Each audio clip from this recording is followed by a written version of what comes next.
வெயில் சும்மா பட்டையை கிளப்பி அடிச்சிட்டு இருக்கிற சமயத்தில் இந்த மாதிரி இளநீ நொங்கெல்லாம் சாப்பிட்டோம்னா அதுக்கு உண்டான ருசியே தனிதாங்க. அதனால் நொங்கு கிடச்சிது, சும்மா சூப்பராக சாப்பிட்டாச்சு. அதுக்கப்புறமா நம்ம ஜங்க் ஃபுட் சாப்பிடக்கூடாதுன்னு நினச்சோம்னா என்னதான் கேக்கு பப்ஸ் எல்லாம் நம்ம கண்ணு முன்னாடி வந்து நிற்கும் போது வாயை கண்ட்ரோலே பண்ண முடியாதுங்க.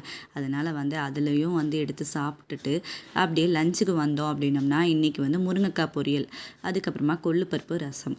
என்னதான் ரசம் வச்சாலுமே இந்த கொள்ளுப்பருப்பு ரசத்தை வந்து தோக்கடிக்கவே முடியாது, அந்தளவுக்கு சூப்பர் டேஸ்ட்டாக தான் இருக்கும்.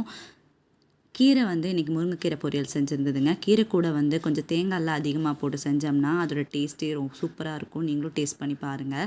ஊருக்குள்ளே வந்து சீமார் விற்கிறவங்க வந்திருந்தாங்க. ஜோடியாக 2 சீமார் வாங்கியிருந்தாங்க. சீமார் வாங்கும்போது 2 சீமார் ஜோடியாக தான் வாங்கணும்னு சொல்கிறாங்க. அது ஏன்னு உங்களுக்கு தெரிஞ்சதுன்னா மறக்காமல் கமெண்ட் பண்ணுங்கள்.